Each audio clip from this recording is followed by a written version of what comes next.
right, solid.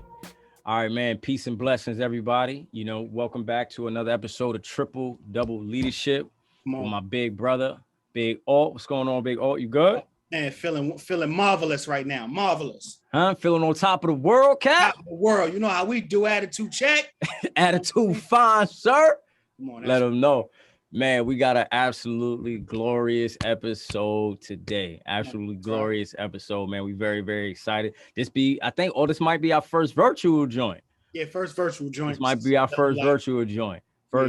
Joint. But we are happy to, welcome two of our brothers, who we've grown up with, learned, love, you know what I'm saying, from around the coast, around the nation. Right there. The fam right here. So first and foremost, my big bro, once you drive down the turnpike, you know what I'm saying? When you talk about the East Coast, one of the major cities on the coast, even though we call them Mid-Atlantic, but I don't know, man. They still on the East Coast. My big bro, Nasser Muhammad, him and his wife have a company, Lift and Climb LLC, educational consultant that they've had for 4 years. One thing about this brother, man, it's always been an immense amount of love. I remember when I met you the first time, Nas, that probably wasn't even the first time. That's probably the first time I remember, you know what I'm saying? It was a natural gel with the brotherhood because he just fit our cloth, you know what I'm saying? So big Nas, man, welcome to the Triple Double Leadership podcast. I really appreciate you having me on, and it's always an honor and a privilege to be on the Triple Double Leadership podcast. And like you said, man, when we reunited, come on, it was love because we come from the same cloth, man, and so it's always love. We made a similar ideals in like entertainment, so man, I just appreciate the love. It's always mutual, up top, down south, west coast. So come on, it's always love of me. Come on now, appreciate you, Big Nas, man. And second panelist, second participant that we got. You got to take time with Big Keith, man. You gotta pour the sauce on. You know what I'm saying? Because Keith is cut from, you talk about just a different breed. You talk about a man whose favorite sport is MMA. Like that's, he built different, man. He's just not the same, But our brother Marquis Scott of Flag Universal LLC production and multimedia marketing. Our brother's been in the business for 5 years. He's built an amazing brand with his wife, Sister Nilam. And, me and Big all got some great memories with Keith, man. You know what I'm saying? Some great LA memories when we pulled up in LA. I don't know what year that was. That was what? 2007, man. Oh, it was like, man, we got to take a trip out west, man. Brothers pulled us up. They picked us up in the truck. Somebody had the I don't know if it was a Suburban Expedition. I was in the drop top with Jamal. I'm like, oh, man, son. So I would the New York and the LA coast been united with the brotherhood between Alt, Keys, Fahim, Mike, since back then, man. So welcome, Big Keys. We appreciate you for joining in, bro. Man, appreciate you for having me, man. I love you guys. Y'all two of my favorite people in the world. Not Nasser, you two. But no, I'm joking with you. Hey, but which I don't know is that Keith pulled up to my B-Day when I was out in LA a couple years ago. All day. Oh, come on, son. Hey, that brother flashy, man. He do it right. I love your style, Big Tom. You already know what to do. But, I love y'all guys. I always say that I can't trust a brother unless I can go to jail with him. Me and Alton did that. Come on. Come on, Alt. You remember that? Yo. Oh, my God. Now with this guy, man. And he's still playing. Yo. Like, he's still joking while we're in handcuffs. He's joking. It's like, yo, bro, this is serious right now. You know what I'm saying? Like they threw the key away, bro. Like we up top, son. Gotta love him, man. Oh, man. Love y'all, man. Man, we call it triple double leadership. Because like in a game of triple double, when somebody scored triple double, it's like, yo, he really add value to the game. Right. So in life, triple double. Like what you winning in your family life, you winning in your business life, you winning in the community, you winning in your passion. So that's why we call it triple double. We want to win on all areas. You know what I mean? Right. Love that. Yeah, absolutely. And and exactly what I said, y'all know, brother, y'all know Zim, my right hand man. Cause come Zim, on, man. That's the legendary Zim. The legendary Zim, man. I asked him, I said, yo, what is triple? I said, in your opinion, why is the triple double so important in basketball? He said, Todd, that means you've been an asset in all aspects of the game. I said, God damn. You know what I'm saying? And so as all just kind of rolled out, when it comes to the aspect of family, when it comes to the aspect of business, you know, you two have been brothers who I've always really admired as it relates to, you know, how you all have built infrastructures. And I know you all are still building, but sometimes, you know, one thing I watch Drink Champs, man. Shout out to Nori. You know, he talks about giving flowers now. You know what I'm saying? And I'm like, man, why wait, man? When I can give my brothers who I look up to and admire flowers right now. So, man, so brothers, we gonna jump directly in. You know, hey, they go to flowers. So, as all said, man. So in this particular series that we're doing is how to build a team, how to build an effective team, right? And so my first question to y'all is, you know, and I go to you first, Nas. You know, how do you personally define team? Like, what is a team to you? Team to me, how I personally define it is a group of people coming together with one goal, one mission, one vision in mind. So whether you're on a basketball team, football team, soccer, whether you are supporting a fighter as an MMA team. So MMA, we know that's an individual thing, but he got people that's behind him, coaching them up. He got sparring people, he got coaches, he got everybody. And so, but on the team at the same time, even though you have a main goal, there's also, we can use basketball as an example, because that's what we've been talking about. You got point guards, you got shooting guards, you got small forwards, power forwards, centers.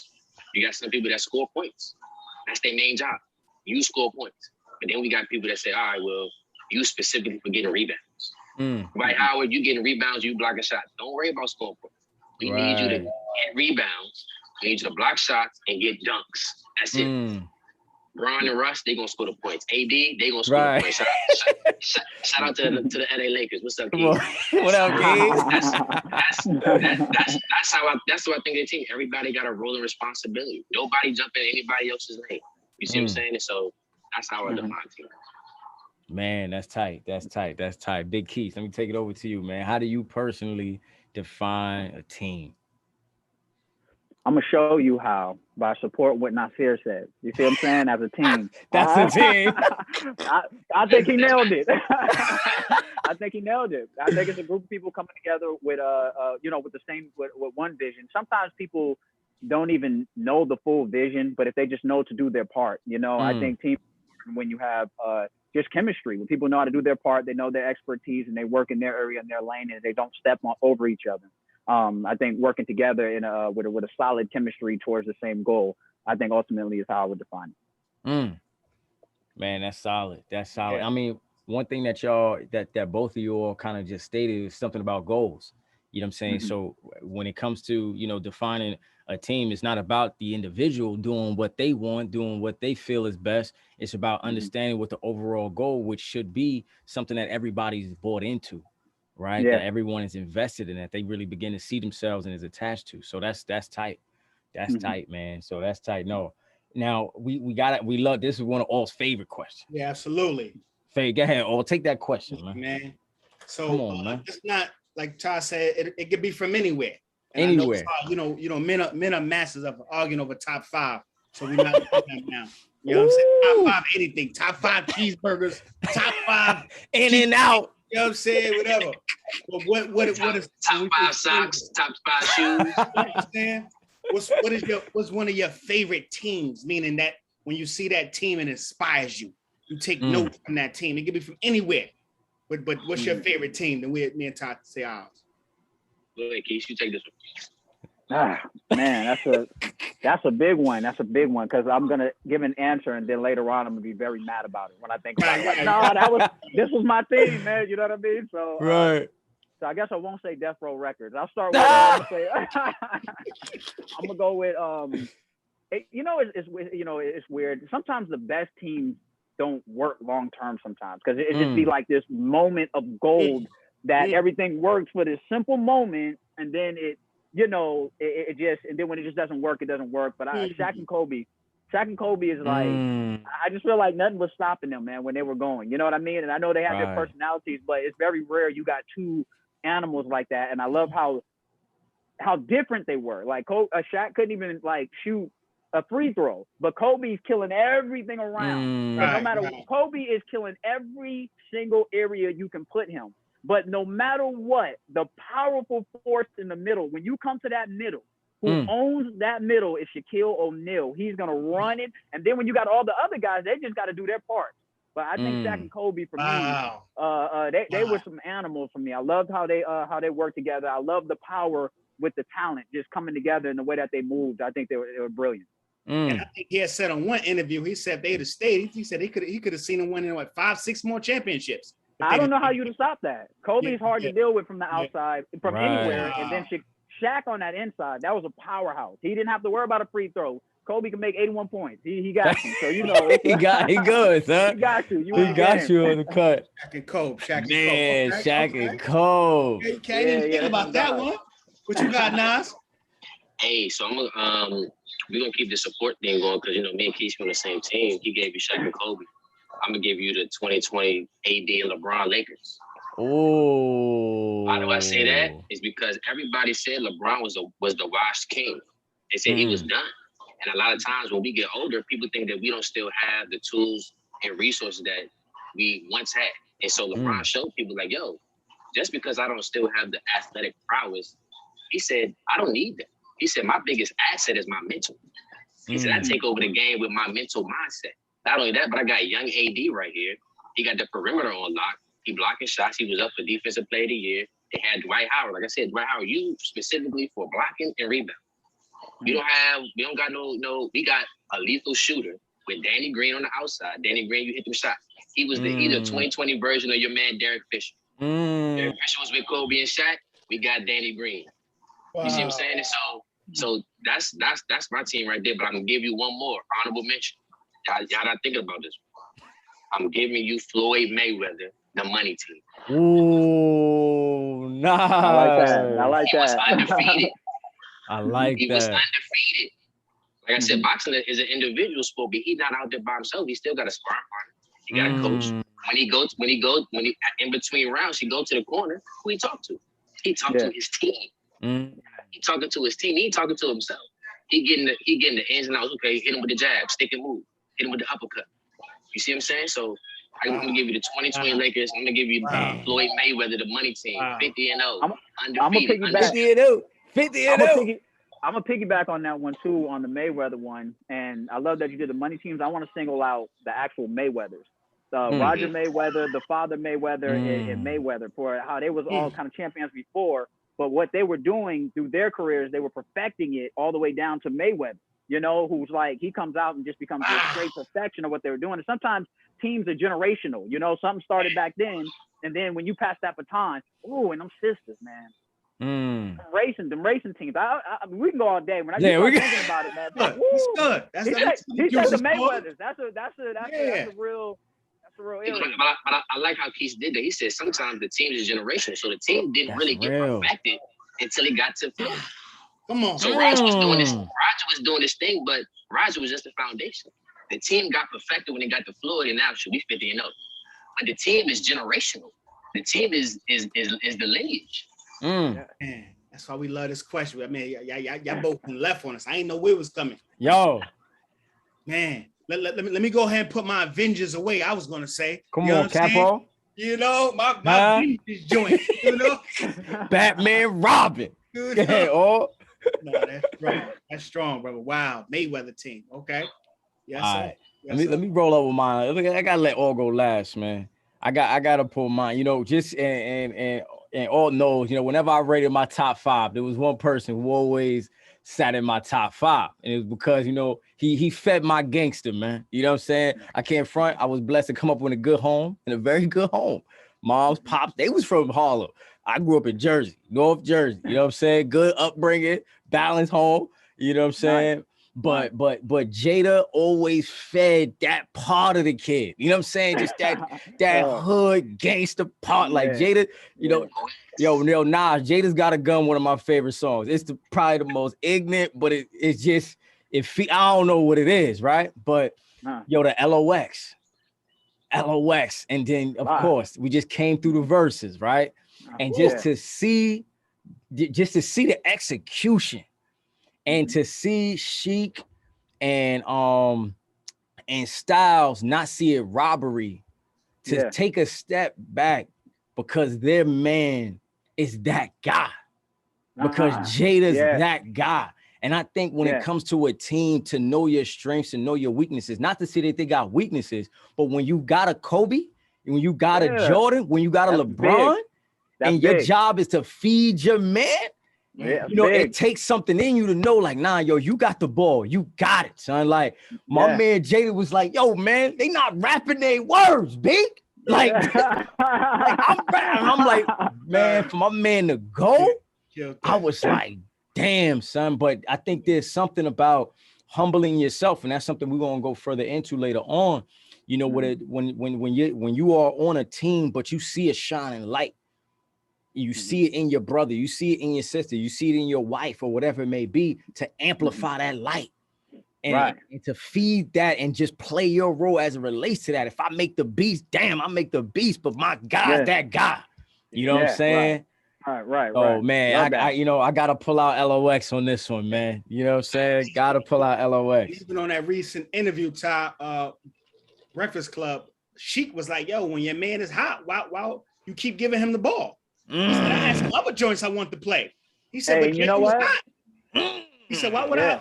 No, let's keep giving him the ball. He said, as long as we win. That's it. And that's what determines the longevity, though. When people know that, you know, it's hard for people to do that. So it's, you know, that was the Shaq and Kobe thing. Who's the one? You know, so it's hard to do that. But with the locks, I love how they did it, because Styles can hold his. But Kid, you know, he got that special sauce. He got that sauce, Pete. He got that sauce. You know what, though? The thing is, like, the reason why teams break up is because somebody on the outside gets in their ear. And it's like, I thought you was the man. I thought you was the man. Whose team is it? Is it your team, Kobe? Is it your team, Shaq? They want to know, because they want to break up the chemistry. Same thing happened with Shaq when he was in Orlando. They hit Penny with it. Yo, Penny, I thought it was your team. Shaq, is it your team? Shaq was like, nah, I'm out. It's your team, Penny. You can have it. So the same thing happened with Shaq and Kobe in LA, but the Locks don't have that type of issue, because they understand, like, yo, when it's my night, it's my night. Right. Styles, when it's your night, it's your night. You do your thug thing. You do your thing. Right. Sheik, when it's your night, it's your night. You do your thing. We're gonna fall back. We're gonna support you. We're gonna rap your lyrics. We're gonna be the hype man. Right. So, come on, bro. I think they understand that it's no outside noise that's gonna interrupt what we got. That's fact. Man, I love that, bro. It's like, can you accept being the hype man? Be the hype man for your man, and we go get these checks, or do you got to play the lead all the time? At the end of the day, all the time. Right. That's real. People don't be about winning; they be about credit. They want the credit. They want that credit. Wow. They want them individual MVP trophies. My Lord. Oh man, come on, man. Don't hold your team. Mine's is definitely, that's what I say, it could be team from anywhere. Mine's is definitely Marvel. Like, but not just the Avengers. That's my team, because you got a group of people who all are good on their own. You know what I'm saying? Like, Thor don't need nobody. You know what I'm saying? I'm Gucci. But we all gotta come together and support our egos and fight this one enemy. Right. You know? Like that. So it takes a little minute, especially between Iron Man and Cap. Like, we know Cap is Cap, but we all gotta respect the plan. I love their dynamic, but I'm gonna go even deeper. I'm talking about, of course, during this quarantine, me and my family watch all 20 Marvel movies in order. Of course. Gotta do it. In order. And I'm like, yo, who thought of this? Like, genius that they're able to tie in every single thing with all movies, and you can follow it. The genius in the writing, the genius in the character selection, just Marvel in and of itself, the releases, the drops. I'm like, yo, they master of teams. You know what I'm saying? So that's my favorite right now, Marvel. Love that. Man, that's solid. That's solid. Something I gotta highlight, because I think we all said it, and it was specifically said when Keith kind of amplified this point when we talked about time frame. Right? When we talk about time, and that's sometimes something that we overlook, is the time aspect and taking advantage of your moment. It was, he said, you know what I'm saying, Keith, you said it was like Shaq and Kobe when it was their time. Yeah, right. They took advantage of that time, looking at LOX, and it was their time. In that moment, why is time such a factor when it comes to teams and amplifying the moment when it's their time, when the stars have aligned in their favor? Why is that such a critical element? It's because time waits for no man or no woman. So It's like time already doesn't wait. It's already hard enough to create a chemistry with people. It's almost like rare, or it almost seems like luck for you to come together with, this many people exactly at the right time and then to execute effectively. That's very rare. You could have the perfect team, but you ultimately, kind of like when Kobe and Dwight Howard, were together at that time, it made sense, but it just seemed like they needed more time to try to figure out how that was going to work. Right. And so I think it's about, because you can be on something, you can be, let me think of something. It's like I don't know. It's like when you're doing, it's like we're all having to pick up a certain part, right? And I got to do this part, and we all got to press these buttons at the same exact time. You get what I'm saying? What's going to matter the most on whether that happens is going to be the communication. If it's going to be the time that we got, have we communicated? Is there a lag in communication? If my communication lags to you, we're going to press, you're not going to press, and nothing's going to be effective. Time is also very important because you can plant a seed, you know what I mean? And you could be looking like, why isn't this growing? Why isn't this growing? It's winter. You planting in the snow. You in the wrong atmosphere, so you got to wait for the right time. There's different times when the right, so you can have the right thing at the wrong time and you'll receive nothing. Yeah. So I think when it comes to time, it's about being effective, knowing what you're doing, and then knowing when to do it, and then knowing how to communicate it amongst the team is critical, especially especially in marriage. Come on now. That's a fact. We had an example of that, man. I was hyped a few years ago when I thought, to me, the greatest coach ever was coming to New York City, which is Phil Jackson. When they said he was coming to the Knicks, I'm like, right. Finally, let's get these chips. Let's get these chips. Yeah. But it just wasn't the right time. Wasn't the time. They had a players when you had a. I'm like, how we let the GOAT go? Just wasn't the right time, though. You know what I'm saying? Ain't got no example of that though. Yeah. You can look at the 2015 Cleveland Cavaliers when Bron had Kyrie and Kevin Love. First time they went against the Warriors, Kevin Love and Kyrie got hurt. And it was Bron solo dolo. Solo dolo. Yeah. But the next year he comes back, they both healthy. They down 3-1. Everybody, oh man, Bron, they done. That's the 3-1 year? Okay. That's the 3-1 year. We talking 2016. The greatest comeback of all time. And so we understand that time dictates the agenda. Right. And so the timing wasn't right for the 2015 season. Kyrie hurt, Kevin Love hurt. Okay, we come back, we see what's going on, we see what the deal is. Okay, we're going to face the same team, the Warriors. They was a 73-9 Warriors. They said, okay, this is the best team in NBA history. 73 wins, 9 losses. Ain't nobody ever done that before. But that time, it wasn't right. It was Bron's time. 3-1 down, greatest comeback of all time. Come on, man. Time dictates the agenda, man. Fact. Man. So reading the time, when you reading the time, right? When the final call has come, it's time to heed, right? Heed and pay attention. Heed to that call. Because the worst thing to do, and all will remind me of this all the time, is to miss the moment. Yeah. Because the only thing you're doing is you find yourself looking back, just looking back at that moment, missing all the moments that's coming up now. Yeah, and you said it. That's it. You know what I'm saying? You missing what's going forward because you keep looking backwards. Yeah. You know what I'm saying? So that's a big thing. And just, I think me and O was talking about, you know what I'm saying, doing something on leadership as it related to the verses and all of that. But we just missed the critical time of that moment. And now we on a crate challenge and everybody talking about that. And, so everybody's doing they spin on the crate challenge and things like that. So it's like, and that's when we see the brothers like Brother Ben X and, Brother 19 and different people in social media, you see they take advantage of whatever is popular in the moment. But they don't relinquish who they are. They put their spin on the moment. And I think that's very key, man. That's very key. So, the next piece I want to go over, I want to come directly to you, Nas, because, you a Q, you know what I'm saying? You know what I'm saying? You've been in a fraternity, you've been a part of that brotherhood. And one thing that I've always admired, my boy Philippe Pierre-Paul, we're going to have him on soon. Phil, come holla at me, man. You was in Jersey, man. You ain't pull up. I'm mad at you, but nah, it's all good. But you got yes, my boy pull up, son. Nah, that's my guy. But he pledged Cap Alpha Psi in college when we was at Stevens, right, Nas? And I remember his team, man. You know what I'm saying? Late nights, they was in the. I walk into the spot. It's 1, 2 a.m. They wilding tight. You know, yo, man, this dude violated, man. I don't want to hit, man. It's this, that. Yo, I swear I'm gonna punch this dude in the face. Like they was hot. But to see them later, to see those brothers cross, and now to see them, you know, still together, still taking pictures. They were just at their man Bernard's wedding, and to still see that crew together. I'm like, man, there's something about the synergy and the brotherhood within the fraternities that's just like unmatched. You know what I'm saying? So one of the questions I wanted to ask you was, you know, how does your team, you know, you all as Qs affect your success? You know, and why is having a team so critical and so needed?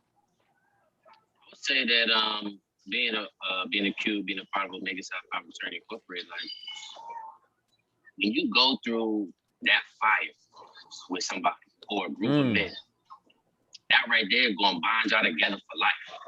And you can take fraternity, you can take basketball, football, any other team sport, but when you preparing and you going through the ups and downs, the trials and tribulations, the challenges of life, you got to figure it out. You got to figure out who's who, and people's characters start to get revealed. Okay, I know this man, he a little selfish, so we're gonna have to figure out how to work with him properly because he's still in the team. We need him regardless. Ain't no free agents. You ain't getting cut. You ain't getting released. You want a team for life.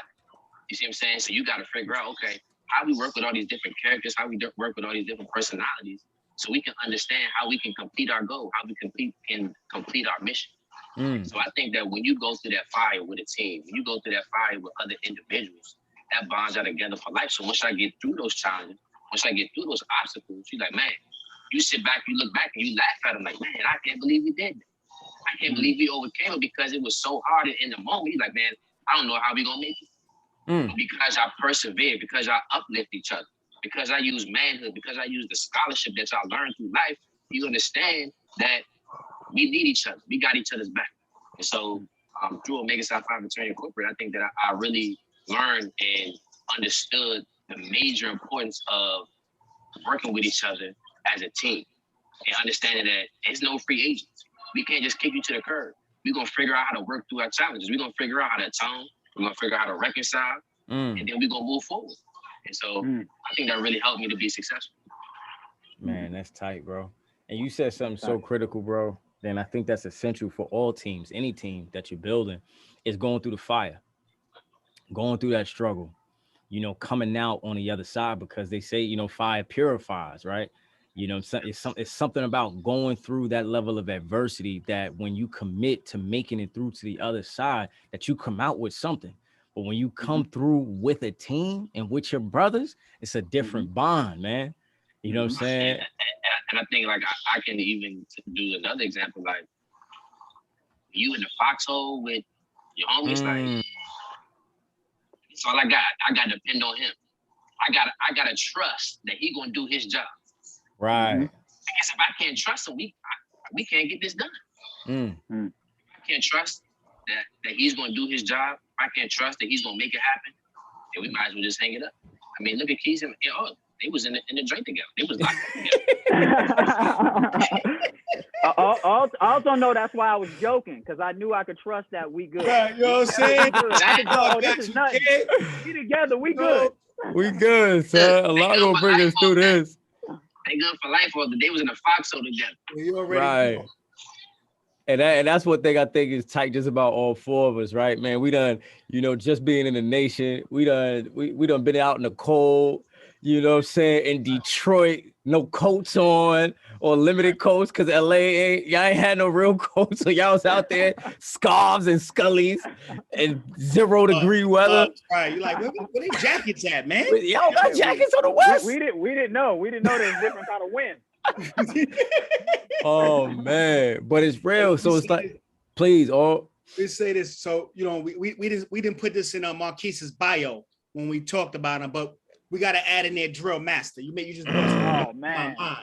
So Marquis being on a drill team and developing drill teams and putting together one of the greatest junior FOI drill teams I've ever seen. I know my brother's Mark. You know what I'm saying? I know my brother's I'm like, man, I ain't never in my life seen that. Right. You know, how has drilling been has aided you in being successful? And what drill is life. Drill is life. When you're in a drill, there's no emotions involved. And everything that you do, as you guys know, as a master winning team again and again, that left base, you don't say, but do I want to? Do I feel like it? Is it cool? What's over there? It's left base. It's time to move. There's nothing to think about. I wake up in the morning. If I got to go make money, that's left base. If I lost an investment, that's about face. Keep drilling. So for me, in everything, drill is everything. And I've been in some dangerous situations, sometimes circumstances in the country, out the country, where the only thing that's carried me through is them general orders and drill. Just knowing like, okay, right now I got to think effectively. You know what I mean? When I move, you know what it's like when you drill. You might take a left turn, you know, when you're supposed to go right. How do you not show face? How do you not show that happened? How do you try to think fast enough to be able to redirect yourself like a GPS map? Come on. So to me, drill is life. It's why I love drill. It's the most effective thing I could think possible. It teaches you how to rise above emotions and how to follow the instructions from the outside and on the inside of your own brain. I love drill. It is life. Oh, God damn. Come on, man. God damn. That's what it is right there. That's what it is. And Nas, you ain't no stranger to the drill. Come on. Drill, big Nas. I just don't drill on the stage. I just drill in the streets. You know what I mean? Come on, man. But if I do elimination. If you pull up 1996, you'll see my man Nas in there. Him and two other brothers getting it in. Getting it in. Through the hallway, oh. Through the hallway. The hallway. You know what I mean? Oh man. But nah, that's deep, man. That's deep because those principles carry us all through life. Right. You know Can I say one more thing about that too? Because I know Please. we talking about team building. Another thing I love about drill, kind of like sports, it's one of the few times there's no hating, there's no nothing. You really want everyone to get it because that man's mistake is my mistake. My mistake is his mistake. So it's like it's the one time when there's a real unified effort. There's no ego. I want you to win, brother, because you winning is me winning. You messing up is me messing up. When the Black community recognizes that, you know what I mean? Then that's when we'll be successful because we don't see life as us in one ranks together. We see us in different denominations arguing, seeing who's the smartest. Right. Damn, Keys. Man, you hit that. And Tommy and I remember this. I remember one day we was finished drilling. A brother came up to brother Tyreek. Ty's like the damn MJ at drill to me, man. This he's always A1 with it. But someone was like, brother, you was very sharp. So when we got back to the team, he was like, that's not good. He said, cause if when we drilling, they shouldn't just see one of us. Right. They should look at all of us and say, we're all sharp. You shouldn't see 8 of us and be like, yo, no, bro, you were sharp. He said, man, that means we all got to step it up. That's not good that they only saw me. And I never forgot that. I said, it's all of us. They shouldn't even be able to tell a difference. It's like, man, they all cold. You know what I mean? That's real. And that was pivotal. That was right. That was when we practiced for the Brooklyn Hip Hop Festival. First time we practiced on the stage. We practiced on the stage that day. What was that, 2016? Yes, sir. Yeah, yes, sir. We practiced on the stage, came off, and the brother said that. And that was one of the first times I didn't feel a compliment. It was like, damn, that's kind of whack. Like, I feel what you're saying, but nah, man, my whole team nice, bros. Well, come on. Right. Come on. So now that's critical, man. And I guess I want to Keith's bringing that drill piece up, and because we've all got familiarity with that, when you have that, and when the aspect of drill, as Keith just kind of rolled out, it forces that unity factor. You know what I'm saying? It forces you to think, outside of yourself for the team. But at the same time, you do have to focus as an individual. You know what I'm saying? Because that's a big thing. That's huge, because I used to mess up. If you look at, don't nobody do this. I was about to say, man, like if you look at a lot of my drills personally, I found myself messing up because I'm looking through my peripheral. That's big. You know, because Alton trained me as a mini general, so I'm looking to make sure everybody's good, and I'm losing focus on my assignment and what I gotta exactly do. What you're saying. You know what I'm saying? I know exactly what you're saying. So, man, I gotta act like what are the key aspects of, you know, because when you're on a team, you have to trust at some point. Right. You know, at some point you have to, once you've instilled the training in the men or the women, you know, you have to trust at some point, and you've been in leadership. I mean, as long as I've known you, you know, how do you develop that trust that, all right, everybody has to execute because I'll now have to stay focused on my level of this assignment. I mean, the good thing, especially when it comes to drill, anything, we in the gym together. You know what I'm saying? So, you know, you only really stop trusting people who not there with you. That brother that missed a few practices, that brother that's like, I don't know. If we all been going to the same practices, after a while, you're like, okay, he got it. We good. Let me just focus on me. But it's really those that you kind of know they shouldn't have been drilling, but you kind of like, let's put him on because he's family. But then you're like, damn, dude. Like, bro, we done had 20 practices. You missed 15. Right. You know, so I think once we all training together, that puts a level of trust. Like, he got it. He good. He doing 10,000 hours just like me. He's in the morning just like me. That's so it. We good. And same with me as a DI. Sometimes, you know, I get caught up. Then I'm like, hold on, I don't know my lines yet. That's a tough one. Saturday night, I'm like, hold on, I got to get my lines together. I done trained everybody else. I'm like, okay, forget and I'm talking about, yo, they got to handle that. Because at the end of the day, when I start talking, no one's going to care. I didn't know my lines. No, like, not at all. Bro, what you was doing? Now I want to make sure the exit was in. The exit is good. It's good. Don't worry about that. So it just that trust, and pass it on to the brother. What you think, Marquis? You hit on the head. It's training. When we have, for a certain amount of times, have hit the perfect training, then it alleviates me from having to think about anybody. There were times when it came to drill where I knew where brother so-and-so usually mess up. That's the part where I'm most likely to mess up because I never seen him fix it. So I'm nervous here and I'm thinking about you now, and you get it. Now I'm all weird. You know what I mean? So it is the training. It's about, did you put the hours in? Did you put the time in so that we can see each other win together, so that we can see each other win together? And that builds the confidence, because people don't recognize how lonely it is. When you go up on the stage, you're kind of alone. You're like, oh, okay. Just you. You know, your mind is racing. So you're like, okay, I got to do my part. And I can only trust that everyone did their part. And I can only trust that they're going to be able to do their part based off of the training, them 10,000 hours that Big Alt was talking about. That's where it's at. Come on. To me, and that training, that's really the foxhole for real, because ain't nobody in there training, ain't nobody in there doing them 10,000 hours but you and your team. You and your team, and like I said, I mean, before, every team got that one goal. We trying to win. And unless you in there putting in hours, putting that work, you gonna look at somebody funny who missed 15 practices. Like, yo, bro, what you talking about? You trying to be on the team? You missed 15 practices already. You're not trying to be on the team. Right, get the water set up. Get the water towel, set up. We're gonna be thirsty. And with the little ones, that's how I am with their parents. I meet with them, and then what they're doing is they end up having to work onto the team, because you start off, and next thing you know, it's like, okay, your son's off. So now he can show up to practice to now be able to qualify himself to be on, because everyone had that fair chance. You didn't use it right, and no one's going to play around with the idea of messing everyone up for a big I or a little U. You're off. You qualify yourself to be on. And I feel like with that, to me, that's the best way to work it, because like you said, go get the water. Go get the water, like, you know. Hydration engineer, you that's you.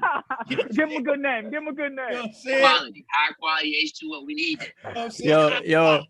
Yo, Nas, I swear, Nas Keys, there's not a person on the planet, and everybody on my team would attest to this, bro. There's not a person on the planet who can make the water boy position seem as important as the DI, but I've seen him do it. He'll grab you by the shoulder. Once you feel that shoulder grab, and he walk you out the lecture hall or out the room. So you still having trouble? Okay. Yeah, I seen that little step. You still, but yo, let me help you understand something, man. You know, see, something essential about water. H2O is a foundational principle of life. 70% of the planet is home water. So could you imagine if the team was dehydrated? Could we execute? No. But we got you. You'd be like, oh shit, what? Let me get that water. God, man, you know what, man? Yo, they come back in the room like, yo, man, y'all don't need me to drill, man. Y'all don't need me. Y'all need me for? Y'all need me to hold this water down, man. That's what y'all need. And they come back empowered. Right. You know what I'm saying? 3 gallons every practice. That's proper handling. That's proper handling. It's proper handling, right? But as I'm joking, right? I'm joking, but I'm serious at the same time because that has to become an art to a degree. But as a leader in leadership, and we're talking triple-double leadership, when you have a Jordan, you got to know how to work a Jordan, right? You got to know how to deal with a star player, but you also have to know how to deal with a player who does not have the skill sets for the position that they may be in at that moment. They may need to get shifted. They may need to be downshifted, but yet you still have to keep their morale and their spirit up for the execution of whatever lane that you're about to put them in. Right. You know what I'm saying? Right. How do you do that effectively? Come on, Keith. Come on, Nas. The person who does that is in every organization is the talent scout or the recruiter. Or they call him the general manager. Because he's the one who's saying, okay, we got Mike, we got Scotty, okay, we need a Rodman. We need a Rodman. We need somebody that's gonna come in. He kind of know he a little wild. He got the funny hair. He gonna go toe to toe. He gonna be the enforcer. Right. He don't care about score. He just want to get rebounds. He want to strap up. That's we it. need that guy on our team. And so he kind of like really the general manager slash talent scout slash the recruiter to say, okay, these people is gelling. Okay, I need one more little piece. Okay, we got this star player on the team. Let me make sure I'm talking to him. Make sure he's being a leader. Make sure he's being that example for the other people on the team. Let me make sure that he's not getting down when we're not being successful. Because if he get down, everybody gonna start feeling down. Everybody gonna start feeling sad. But if his spirit's up, then the whole team's spirit's up. And so the general manager, the talent scout, the recruiter, whatever you want to call him, he's the one that puts that team together, make the team mesh. Wow. Come on, man. We ain't gonna be a general manager, man. Take over one of these NBA teams, man. That's it. And it's also about jumping on that with you, bro. As that general manager or even the talent scout, I think it's also about learning how people learn. You know what I mean? There's just some men, like when they're on that Jordan thing, it's harder to correct them in front of the men as much. Real talk. Some men got to get brought to the side, and you got to talk to them in their eyes and talk to them right there. Where some people, you know, you can get right there. So it's about how people gonna take things sometimes. And I hate to be emotional about feelings, but sometimes when you're trying to get to where you're trying to get to, it's about how people learn and knowing the right type of communication to communicate with people, because everybody learns differently and everybody's temperament is different. You know, some of the players, some of the players or some of the people on the team, like you might could chastise them or discipline them in front of everybody. They're gonna take it. They're gonna take it in the chair and they're gonna go, all right, I'm ready. Right. Let me holler at you outside real quick. Right. You can't just yell at Kobe. You gotta bring Kobe over right. to the I'm to the sideline real quick. Go to the side. Let me holler at you. Let me give you some corrective measures. I'm gonna take all of y'all back. Man, Marquis, my soul brother. Remember in 300, right? Remember son that wanted to be part of the team, but he was too short. Perfect. And I try to show him like, yo, I can't put you in the front line, but what I can do is you could play the back. He's like, nah, bro. I came for that front spot. But my man went and took the information to the enemy. Right. You know what I'm saying? Like, you ain't trying to let me rock. I can't be part of the league. Right. Boom. So that's a perfect example you gave some handling. That's it right there. That's it right there. Damn. Man, this is tight. This is tight. And so, yo, bro, we got to get into the second half of the convo, man. I didn't realize how much we done dwelled on the leadership, you know what I'm saying, stand front and the team building. But, you know, as we stated in the beginning, you know what I'm saying, you two brothers have built and are building, you know, dynamic infrastructures, you know, when it comes to in-home team building. What I say by that is team building with your wife, with your spouse, Yes, sir, Big Nas. So, and I'm gonna come to you first, Nas. When it comes to building a team, I'm gonna take it to you first, Keith. We're gonna get to Nas right after that.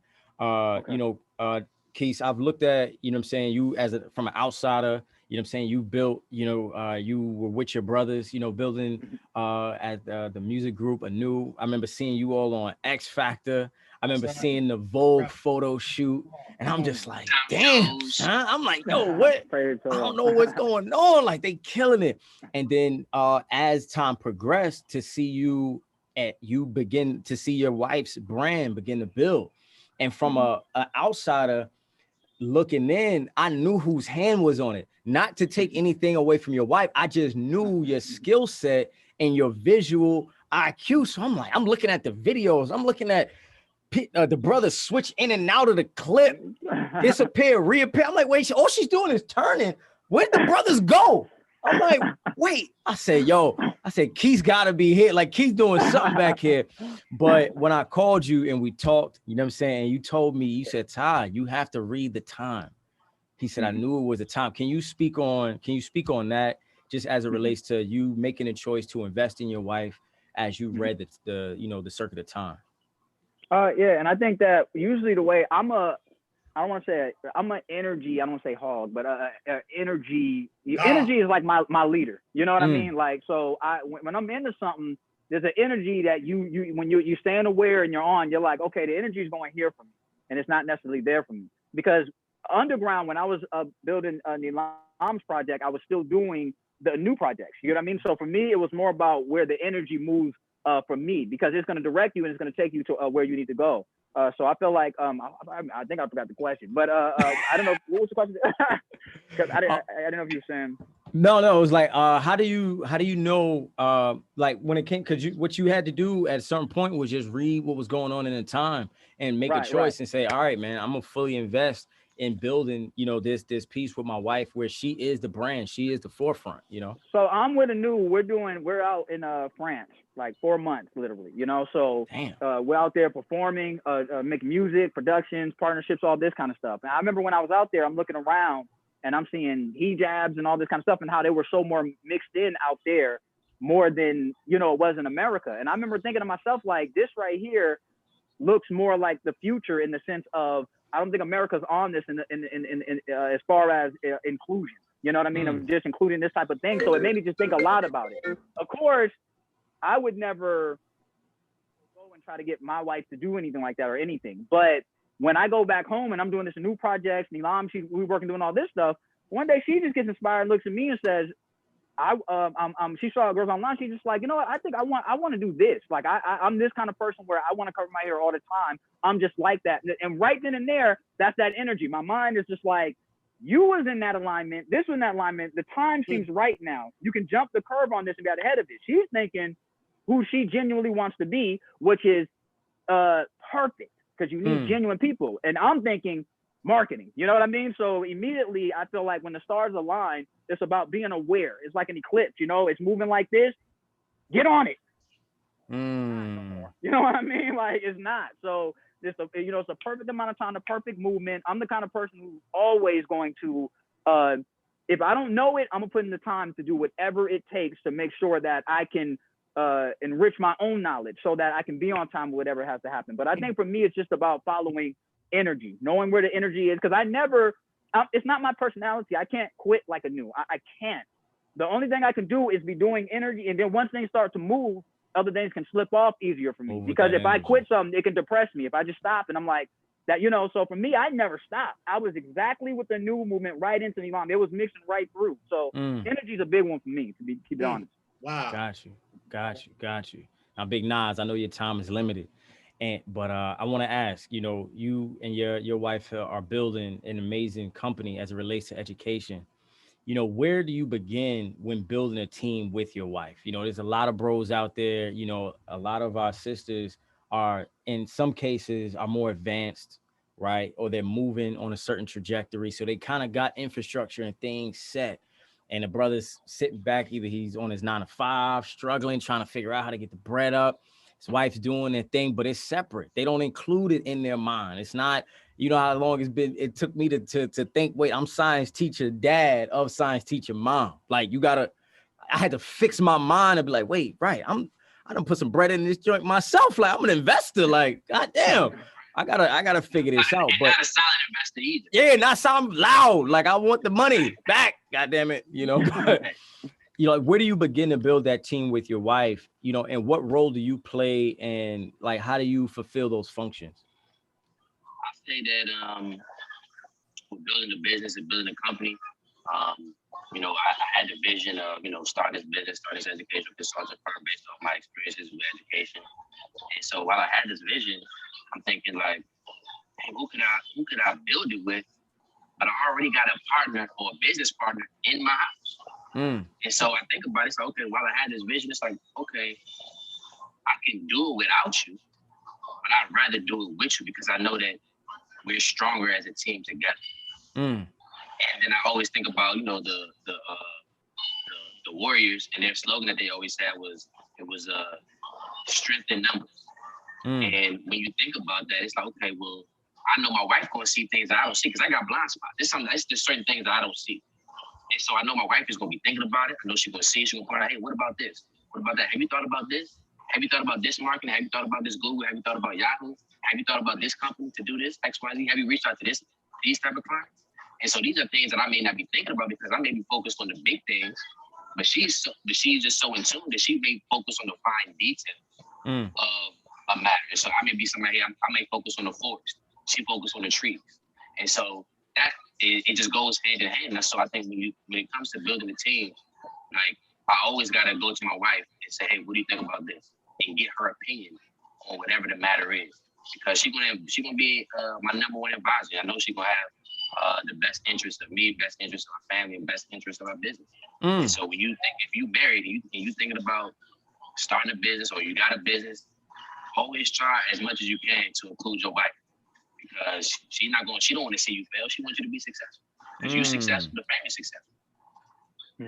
Man, that's y'all both dropping. We taking, man, listen, especially we live in a whole new world right now. So certain things that we wouldn't have to do before, we got to do now because of the world we live in. Let me ask you, in business, is there a time you got to put wifey in the driver's seat? You know hell yeah. I think that's a great question. I think that's to me, and especially in the project with me and Elam, the brand we created is called Elam. You know what I mean? As far as what we built together, it's called Elam. Like Stranger. Yeah, right. So ultimately, it's like if you're the president, of the United States of America, you know what I mean? You got different people who are doing different functions. This guy knows about money. This guy over here, or this a woman over here may know about war. This person may know about foreign affairs. So it's about knowing where you're at in the conversation on what you're dealing with and who has the right strength. There's a time when the president has to stop and go, why am I talking so much if this guy's been to war and he knows about war and we're in a war type of conversation? Right. And I feel like it's about knowing the kind of like Big Nas was talking about, like knowing the strength of your wife or where she can fit in, what she can do. There are things that she's better than you in.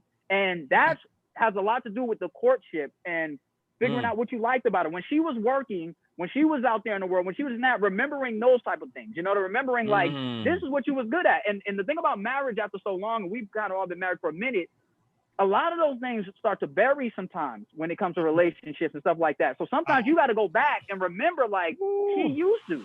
And since she used to, where is in our line right now that can help put her strengths back up to move her back to the front? Because it's a great deal when you got a partner that can pick things up and kind of, and kind of move and do things.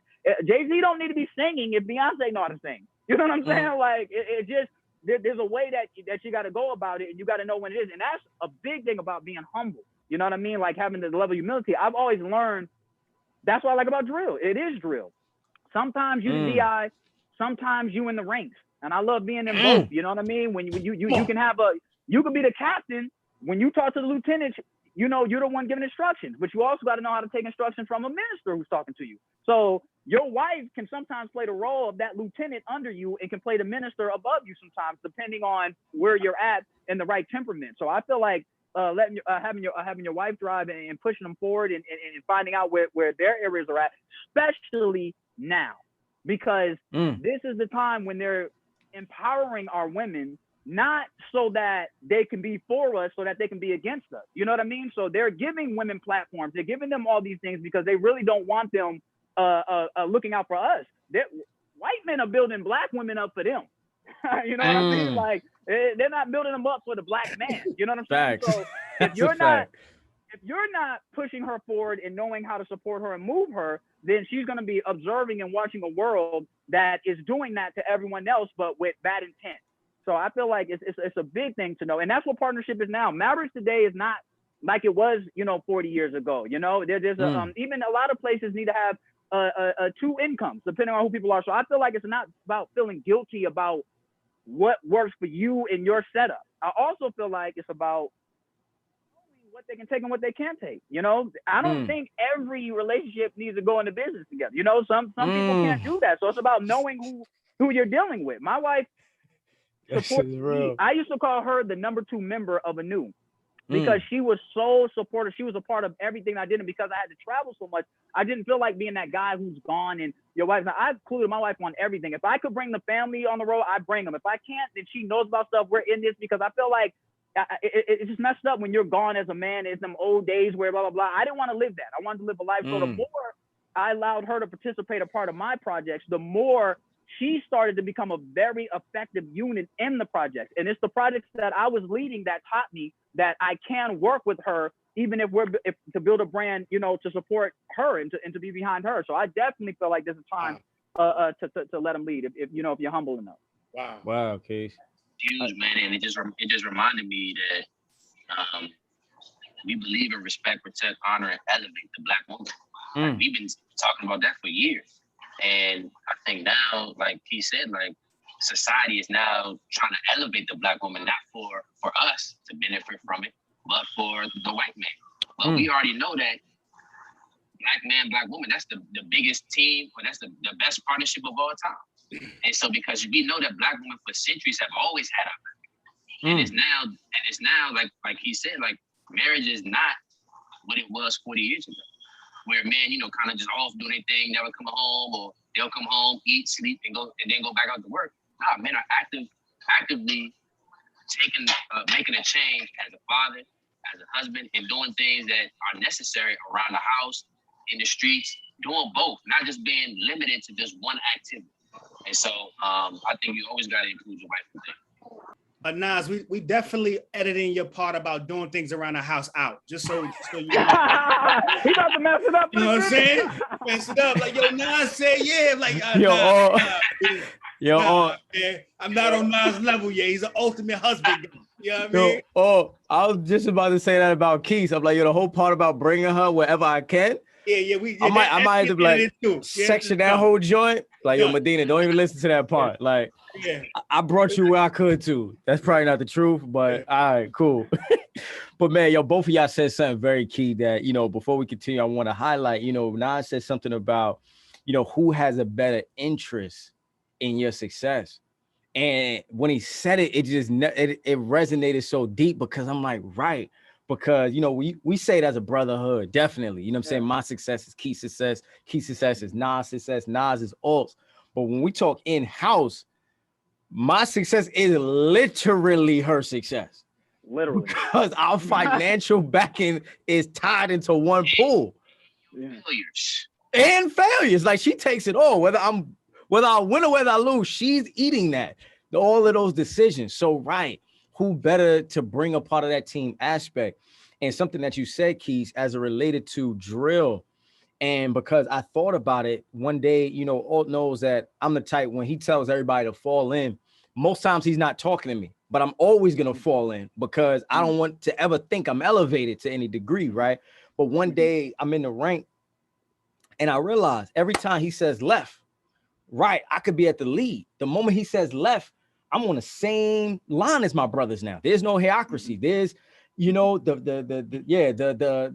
God is to your right. But once he says left again and it turns again, the God is now up front. And I thought about it when we're like, when you watch drag racing or you playing those racing cars, right? And depending on the turn that you're coming around, depends on the speed or the gear that you have to shift in. So depending on what turn we are in life, our wives may have to take the lead. Depending on where we are, we may have to switch gears. But as you said, we got to humble ourselves to know, hey, nah, I got to shift down. I'm a little up right now. It's her time, you know? So I think we had a key pivotal moment, you know? So I thought that was key. I think we gotta remember too, the like, just because your wife may be stronger in a certain area, may take the lead on something, don't make you weak for listening to her advice. Taking her direction. You're not weak for that. Right. A lot of times our ego get nowhere. Our ego don't probably, nah, I'm the man. I'm supposed to know. I'm supposed to know how to do this. I'm the leader of the house. God put me in charge. Nah, you more of a man for listening to your wife because she is stronger in this area than you. You see what I'm saying? It makes you weak to not listen to somebody who knows better than you. So you gotta remember pride and ego sometimes get in the way. Right. Now let me ask y'all, you know, when it came to you know, we in our culture and community, we are taught that there are 3 sciences that we lost, you know, coming through chattel slavery, right? The science of business, science of warfare, and the science of mating.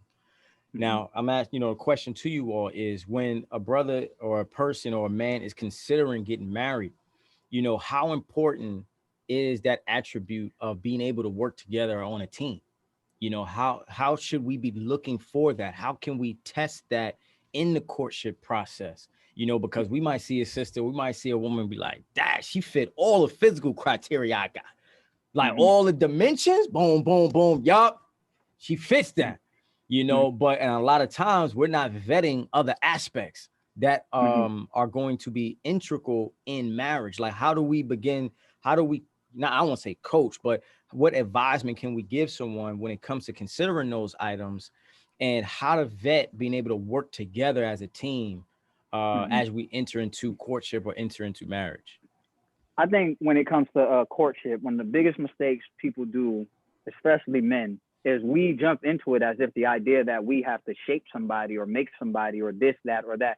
It's courtship. It's like going to court. Wow. You know, you're watching someone at court. You're asking a question. So was you there at this time? And you're watching how they answer, and you're coming up with a verdict on what you believe. The problem is, once we know that they're cute and we know that we like this and we know that we like this, then we try to force a situation. And it's a huge reason why marriages don't really work, because you was busy trying to put what you think they should be instead of just observing what they are. And the scary part about observing what someone is that when they're cute and you really like them or you really feel for them, then what ends up happening is you try to block out other stuff. You're no longer observing. You're just getting with a nice face and like this, and then everything, because one thing about marriage, it's time. It keeps going, so everything's going to reveal itself. And whatever was there in the beginning, you start to see it. It starts to come to light. You start to see it, but you just was ignoring it from the beginning. So for me, because I had already had like relationships before, and I kind of did the girlfriend boyfriend thing, I just was, you know, I was done with that. I didn't like how girlfriend boyfriend felt like marriage. You know what I mean? Like, it was like what the hell? You know what I mean? So when I started courting Nilam, it was more for me. I really wasn't fearful of losing her. I really was. It was just like, if I don't like it, I'm not for it. I don't care. I don't anything. I observe. I watch. And so you go in different situations. How are you at your job? How are you at your work? How are you with your family? I watch her arguments with her sisters. You know what I mean? Like, you get to see the most, because they're going to put the front on for you. You know what I'm saying? So it's just like, how are you with them? How do you deal with that? And spending time. So I think that it's a big thing when it comes to courtship, is just to observe and to not try to shape, not try to make someone be something, but to let them give you their exact truths. And I think that people, they'll tell on themselves every time, even if they're not telling it to you. When you have them in the right circumstances with different people, you can watch it and observe it and you can see it. And I think that that's a big point that that helped me, because I was kind of emotionless when it came to the courtship aspect of it. I really was just straight up like, I'm observing this and I'm not afraid to lose it. And I think that that's the best way to observe, and to not try to shape or make somebody into what you think they should be. Let them paint out their truth to you. Man, that's cold. That's cold. Big Nas, I gotta bring it to you, man. I gotta bring it to you. How do we, how is there a way for us to see these things as Keith just rolled out, when it comes to building a team in advance of us considering a court mate, considering a wife, considering building a future? How can I at this level say like, all right, can we actually work together as a team? Like how do I see that in advance, or is there a way? I think that, like he said, like, I mean, in courtship, you literally going to court and you literally you asking certain types of deliberate, intentional, thoughtful questions. And so a lot of times, like he said, like you in previous relationships, you do the boyfriend girlfriend thing. Like your question is, oh, well, what's your favorite movie? What's your favorite color? Or what kind of car you like? Or just surface things that don't really matter. But when it comes to courtship, you start to ask questions like, okay, well, how many children do you want? How would you discipline children? How would you teach children about who God is? How do you see your life in 3 to 5 years? Like, you asking intentional questions. And I think a lot of times we get caught up on, okay, this person is my faith. Okay, I can make this work. Just because she your faith don't mean she your flavor. Right. She got to be your faith and your flavor. Haagen-Dazs, butter pecan. You see what I'm saying? Butter pecan, dolce de leche. She may not be your flavor. She gotta be both. You see what I'm saying? Just because she your flavor don't mean she your faith. You see what I'm saying? Because we know that a lot of times, oh man, I vibe with this sister, but hey, I can't mess with that. She don't believe the same way I believe. We're not equally yoked. You see what I'm saying? You gotta find the right balance, like he said, like you come together and boom, faith and flavor. And so I think a lot of times we get caught up on, okay, this person my faith, I'm gonna make her work, she look cute, faith, no flavor. Okay, she look cute, no faith. I love it. Have faith and flavor. Oh, we're gonna coin that one. Y'all heard it first. On Triple Double Leadership. Faith and flavor. She ain't your faith or your flavor. Run away, goddammit. Get out of there. Get out of there. Man, no, bro. Yo, that's tight, man. That's tight. Oh, I need you to take that one too, bro. I need you to take that one too. I know we're in the closing couple of minutes. We got a minute left. When it comes to that, what you think?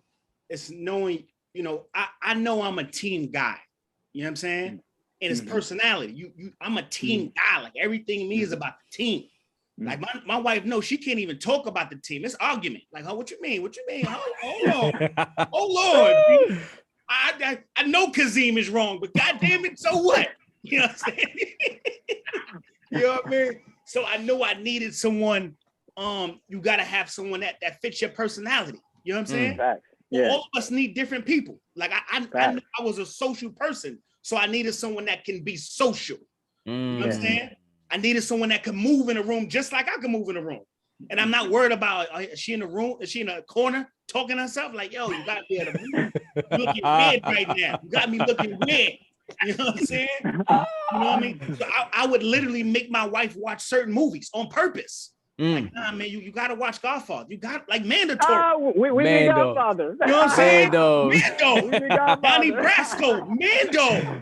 Goodfellas. Mando. We need Goodfellas. Come on, man. And I'm like, yo, remember that part when she came to the house and the cops came and she was like, yo, we always with each other. We never with no one else. Come you know on. what I'm saying? I need to make sure she understood certain principles. You know what I mean? So I just made that a requirement because you, like I said, it's more of knowing your personality and yourself because you know what you need.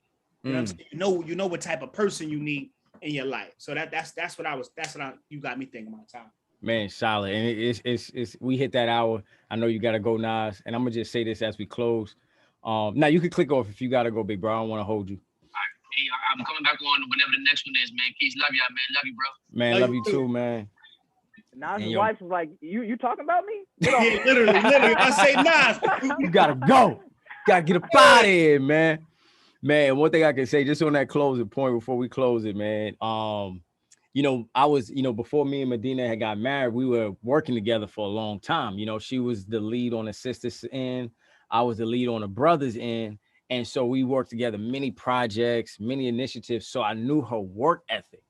And one thing she said about me that really struck me I didn't notice until after we got married. She was like, yo, I knew I had to have somebody with a equal or greater work ethic than I had. And I was like, damn. She said, when I saw you, your grind level was different. She said, I knew it had to either match mine or be greater than mine. I was like, oh shit, all right. You know what I'm saying? And so when observing her, it's like I had so many years of just doing projects, doing different initiatives and things like that, helping her with certain things that I began to learn her intricacies, her likes, dislikes, just working together as a team. And so anytime I'm talking to someone who's striving to, you know, consider somebody, I'm like, yo, work on a project. Work on something, put an initiative together for the community or, you know, for something. I said, because you just need to see how she works. See if she's your fit, if her interests are similar to yours. If you all are opposites, your yin and yang fits properly and perfectly and meshes. I said, because if y'all, that's one thing, Keith, one thing I could give Kanye when I watched the interview and they were like, you know, somebody asked him, I think it might have been Sway. Someone asked him, they were like, yo, why did you go with, they was like, yo, who put you on? They was like, yeah, like Dame was the one, blah, blah, blah. He said, but I know what you're talking about. But they was like, yo, you went with, you know, you went with Hove, but you didn't go with Dame. And then he paused. And he was like, why? He was like, he said, me and Dame were the same person. He said, we were the same person. He said, but Hove, he said, he taught me how to move in a room full of vultures. I said, damn.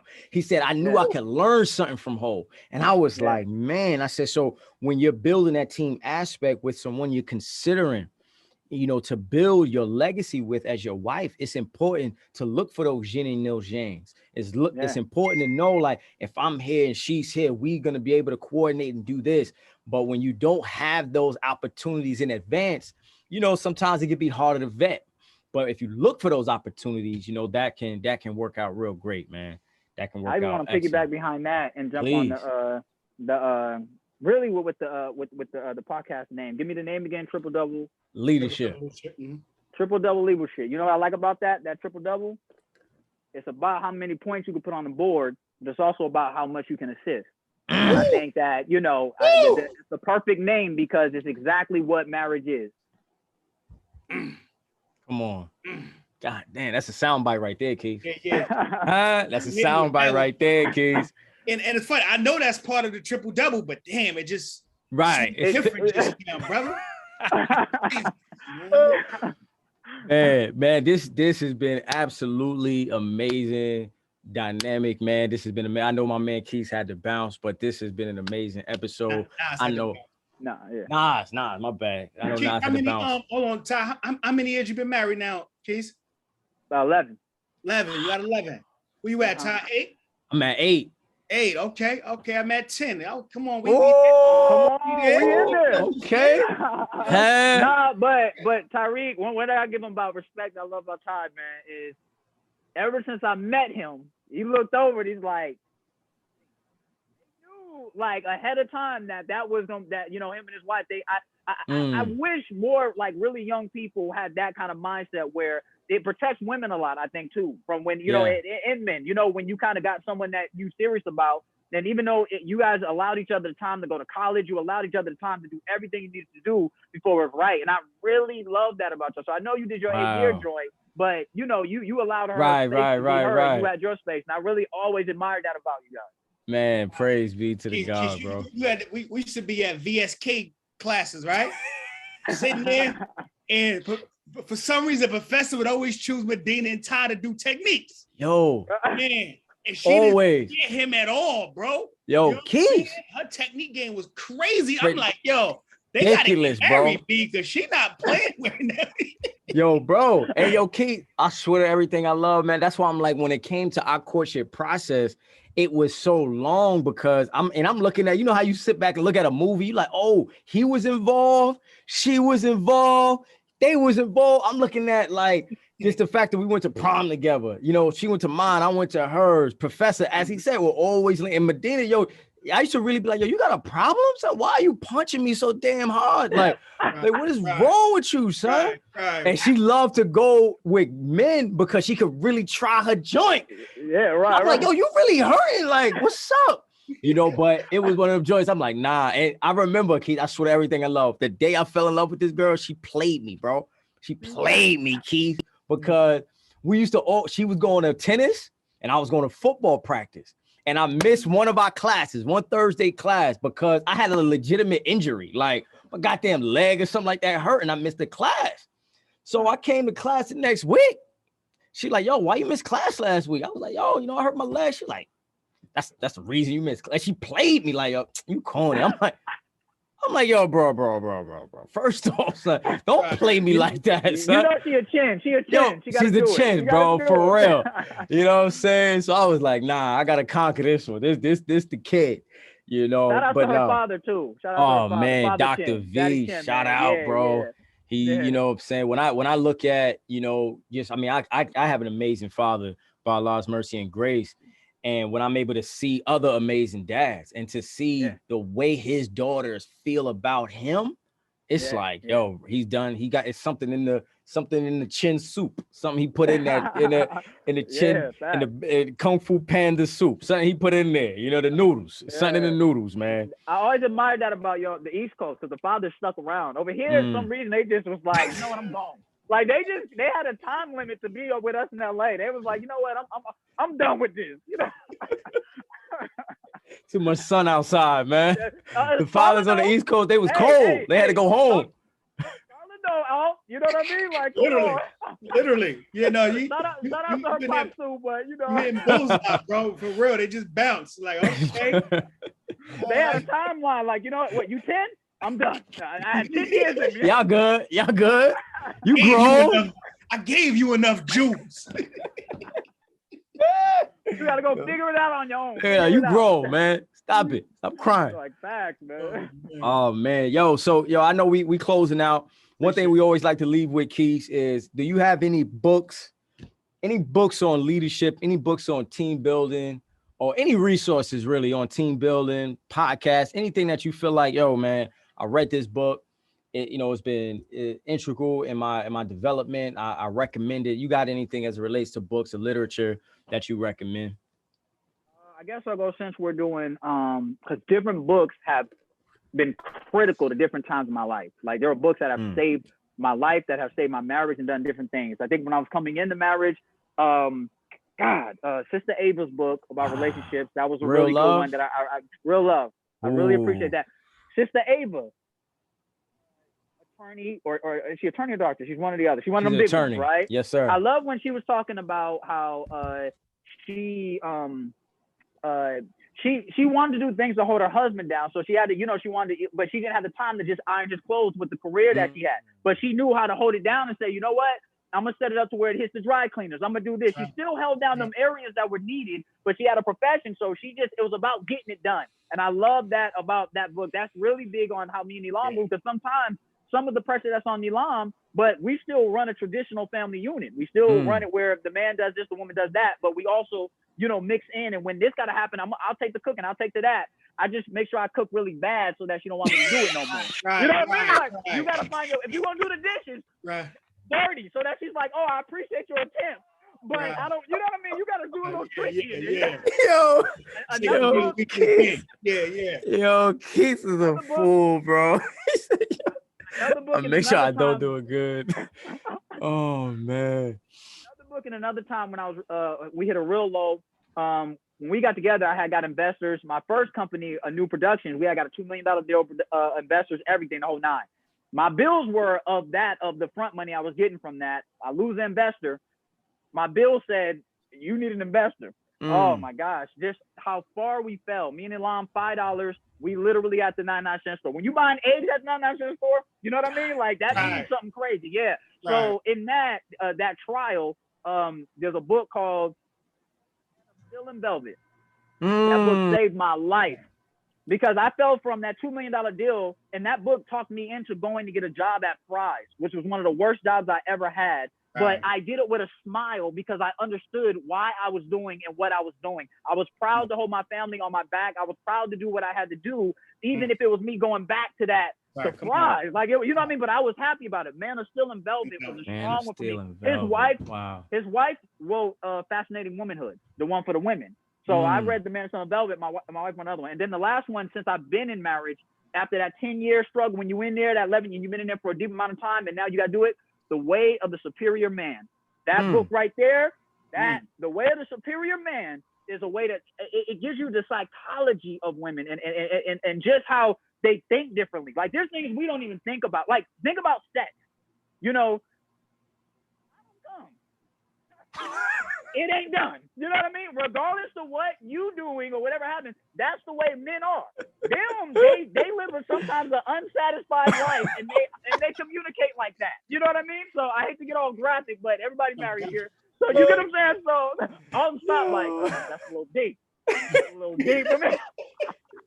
But I swear, he broke down from sex how we operate differently sexually, how in communication we operate differently. And it's big because communication it's the one. The way of the superior man, that's a strong one. I had got that from Nipsey Hussle, who had got that from Lauren London. So you know, may the big homie rest in peace. But that's a good one. I'm definitely gonna pick that piece up, man. Definitely picking them. I definitely love Men Still in Velvet. That's definitely one of my favorites. You know, I haven't read it yet. I gotta get it. But we gotta give you your flowers, bro, on another sense, man. I mean, I've known you a long time, but your ability to master. I said, damn, my brother was. Many people don't know you was a minister, a youth minister before. That's I right. said he's been able to master his, and you always been a comedy to me, bro. But you serious, you know what I'm saying? Right. You've been able to master 2 in 1. You know what I'm saying? You giving information, but you giving us laughter, so we able to take it, man. So I'm just saying, I love your page, bro. I follow you. Oh my God. I follow you in real life.